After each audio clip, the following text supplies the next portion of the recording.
Salut, bienvenue une fois de plus sur notre chaîne YouTube Impôts et Fiscalité. Aujourd'hui, nous allons vous entretenir autour d'un nouveau thème qui s'intitule la carte de contribuable. La carte de contribuable, oui, vous avez bien entendu, encore appelée numéro d'identifiant unique du contribuable. Pour parcourir ce thème, nous allons procéder par quelques étapes, à savoir la première consistera à vous donner la définition de ce terme carte de contribuable ou alors numéro d'identifiant unique. Ensuite, nous parlerons de son usage, à quoi sert la carte de contribuable, à quoi sert le numéro d'identifiant unique. Ensuite, nous parlerons des différentes sanctions liées à la carte de contribuable. Oui, ce sera pour terminer les différentes sanctions liées à la carte de contribuable. Justement, sans plus tarder, nous allons commencer par la définition du terme carte de contribuable, encore appelé numéro d'identifiant unique. Vous devez savoir que c'est ce document-là qui permet d'identifier un individu ou alors un citoyen comme celui-là qui participe à la dépense publique de son pays ou alors la dépense publique d'un pays à travers le paiement de l'impôt. En d'autres termes, vous ne pouvez être reconnu comme celui-là qui paye ses impôts que lorsque vous êtes propriétaire ou lorsque vous disposez d'une carte de contribuable. Et cette carte-là, elle est délivrée uniquement par l'administration fiscale, c'est-à-dire les impôts. Alors, terminer avec la définition du terme carte de contribuable ou encore numéro d'identifiant unique. Retenez-le bien. Si quelque part on vous parle de numéro d'identifiant unique ou alors de carte de contribuable, sachez que ces deux termes veulent dire la même chose. Maintenant, pour son usage. L'usage de la carte de contribuable, ce que vous devez savoir, c'est que c'est un document qui est obligatoire, indispensable pour toute transaction administrative dans les administrations publiques et dans les administrations para-publiques. Donc, en réalité, selon le Code général des impôts, en son article L94, dans la partie des livres de procédure, vous ne pouvez pas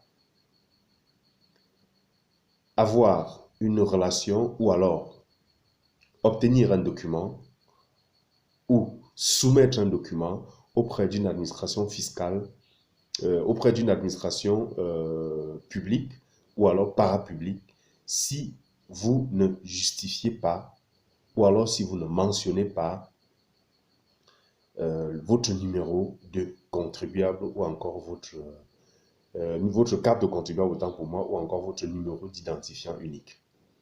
Alors, je vais tout simplement vous lire cet article-là pour garder la teneur et la quintessence de cet article que je ne veux pas surtout dénaturer à travers ce traitement.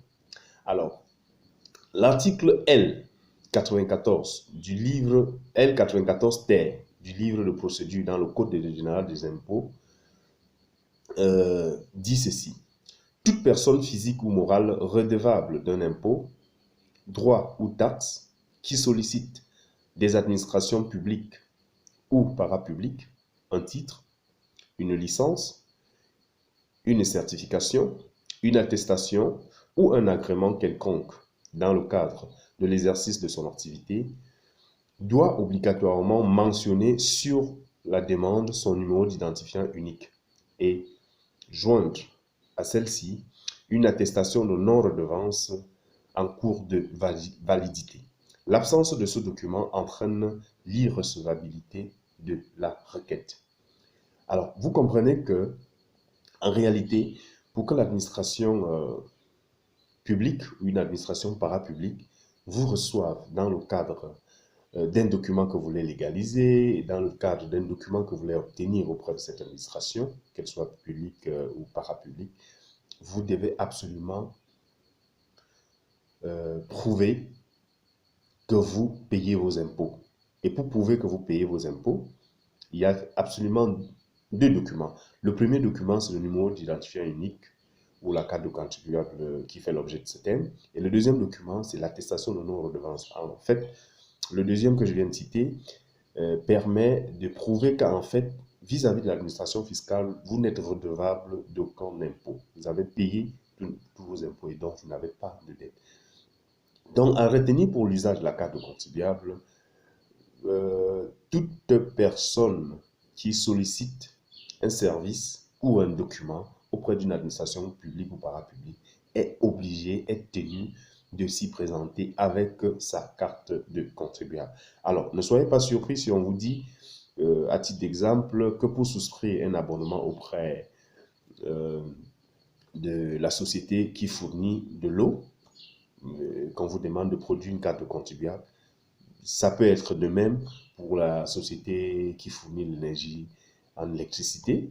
Alors, ne soyez pas surpris parce qu'en réalité, si ces entreprises ou ces sociétés sont publiques ou parapubliques, alors sachez qu'elles sont en droit de vous exiger de justifier la possession d'une carte de contribuable.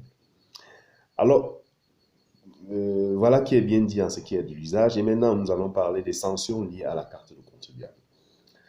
Alors, sachez que lorsque vous n'avez pas de carte de contribuable, ou lorsque vous ne demandez pas l'obtention d'une carte de contribuable, ou lorsque vous faites usage des documents ne portant pas de numéro de contribuable, ou alors des numéros de contribuable erronés, vous vous exposez à la sanction.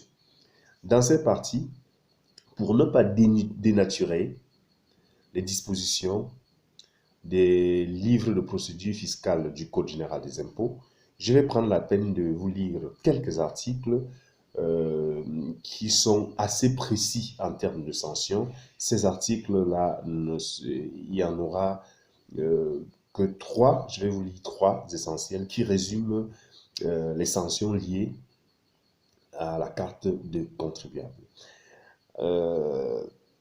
Le premier article, c'est l'article L100 du Code des livres de procédure du Code général des impôts, qui dit en son premier alinéa, je cite, donne lieu à une amende de 250 000, le non-dépôt dans les délais légaux, une demande d'immatriculation ou de modification des éléments ayant servi à une immatriculation initiale, ainsi que toute déclaration comportant des éléments erronés.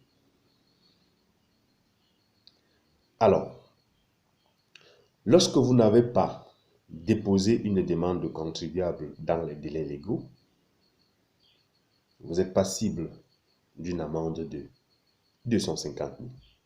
Ou lorsque vous déposez une demande de renouvellement de carte de contribuable dans les délais légaux, mais avec des informations erronées, vous êtes passible d'une amende de 250 000 francs.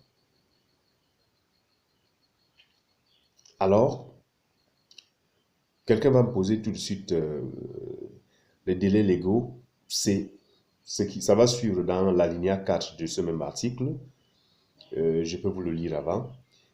Une amende de 100 000 francs non est passible pour celui qui ne s'est pas soumis à l'immatriculation, c'est-à-dire à l'obtention d'une carte de contribuable dans un délai de 3 mois. Donc, en fait, ce délai-là est de 3 mois. Lorsque vous venez d'obtenir un travail, vous devez absolument vous adresser dans un centre des impôts pour obtenir une carte de contribuable. Extrêmement important. Ou si c'est compliqué la procédure pour vous, vous pouvez vous adresser chez un conseil fiscal qui a l'habitude, il pourra vous monter ce dossier-là. Retenez-le bien, lorsque vous avez un travail, vous êtes tenu de vous faire établir une carte de contribuable. Extrêmement important. L'alinéa 2 du même article L100 des livres de procédure du Code général des impôts dit est passible d'une amende de 100 000 francs l'exercice d'une activité sans immatriculation préalable. L'immatriculation ici, entendez, la demande d'obtention d'une carte de contribuable. Lorsque vous n'avez pas une carte de contribuable, vous êtes passible et que vous exercez une activité, vous êtes passible d'une amende de 100 000 francs. L'alinéa 3 du même article L100 est passible d'une amende d'1 million de francs par opération l'utilisation frauduleuse d'un numéro d'identifiant unique. Alors, faites attention, si par mégarde, vous établissez une facture sur laquelle vous avez porté un numéro d'identifiant unique qui est erroné, alors vous êtes passible par opération. Si vous avez fait 10 factures, alors là, vous multipliez 1 million par 10, vous verrez rapidement ce que vous risquez en termes d'amende auprès de l'administration fiscale. L'alinéa 4 du même article que j'ai lu ici dit est passible d'une amende de 100 000 francs la non-immatriculation des personnes ne disposant que de revenus salariaux et non immatriculés dans un délai de 3 mois. Lorsque vous avez un travail, sachez-le, je l'ai déjà dit, vous devez absolument vous rapprocher de l'administration fiscale ou d'un conseil fiscal pour chercher à obtenir une carte de contribuable. Sinon, vous risquerez une amende de 100 000 francs. Le deuxième article, l'article L101 du livre de procédure du Code général des impôts, dit ceci toujours dans le cadre des sanctions liées à la carte de contribuable. L'absence d'indication sur une facture du numéro de contribuable ou un numéro d'identifiant unique, comme nous l'avons dit déjà plus haut, entraîne la non-déductibilité de la charge et de la TVA mentionnée sur la dite facture. Alors là, retenez-le, une facture, en d'autres termes, une facture qui ne porte pas de numéro de contribuable est tout simplement un brouillon pour l'administration fiscale. C'est un brouillon, ce n'est pas une facture. Parce qu'en réalité, ils n'admettront jamais ce document en charge pour l'entreprise dans votre comptabilité. Ils n'admettront jamais la déduction de la TVA portant cette facture si jamais celle-ci porte une TVA. Donc, en réalité, lorsque vous faites une opération quelque part, vous devez vous rassurer que la facture porte un numéro de contribuable. Si ça n'a pas de numéro de contribuable, exigez-le ou alors ne faites plus des achats dans ce magasin. Tout simplement parce que ce magasin ne paye pas des impôts. C'est l'explication. Si ce magasin paye des impôts, ce magasin est censé disposer d'un numéro de contribuable mentionné sur sa facture. L'article 101, qui est le troisième article et le dernier que nous avons prévu vous présenter ici.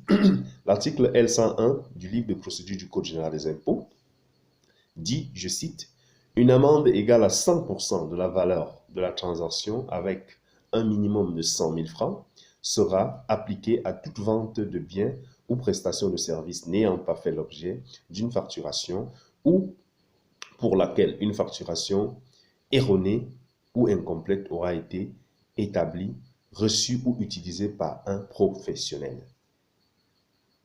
Ça veut dire tout simplement que lorsque vous avez utilisé une facture qui ne porte pas de numéro de contribuable, vous vous exposez également à des amendes. C'est pour ça qu'on dit, en fait, facture erronée ou incomplète. Lorsque cette facture n'a pas de numéro de contribuable, elle est incomplète. Lorsque cette facture n'a pas de numéro de contribuable, elle est erronée. Et par conséquent, vous vous exposez à une amende de 100% de la valeur et le minimum est de 100 000. Si c'est une facture de 10 000 francs, sachez que l'amende sera au minimum de 100 000 francs. En un mot, une facture erronée ou une facture ne possédant pas de carte de contribuable ou de numéro d'identifiant unique est une facture incomplète, une facture erronée qui vous expose à des sanctions. Alors, Une dernière chose, où est-ce qu'on obtient la carte de contribuable? Je l'ai déjà dit plus haut parce que c'est une question qui taraude l'esprit de ceux qui ont retrouvé cette vidéo vers la fin. Tout simplement, il faut vous adresser dans le centre des impôts de votre ressort, de votre circonscription administrative, ou alors, si vous n'avez pas de temps pour cela, adressez-vous à un cabinet conseil le plus proche qui va recueillir vos informations et diligenter l'obtention de votre carte et vous appeler pour venir la retirer lorsqu'elle sera prête. Dans nos prochaines vidéos, nous aurons à traiter naturellement de l'attestation de non-redevance, comme on vous a parlé plus haut, et également nous pourrons traiter un autre thème qui parle des documents qui constituent la demande d'obtention de la carte de contribuable selon votre statut, selon que vous êtes travailleur, vous êtes une personne morale, c'est-à-dire une société, ou alors une personne physique qui fait des affaires, ou je l'ai déjà dit peut-être déjà, un salarié. Je suis Emmanuel Zeu, votre coach en fiscalité.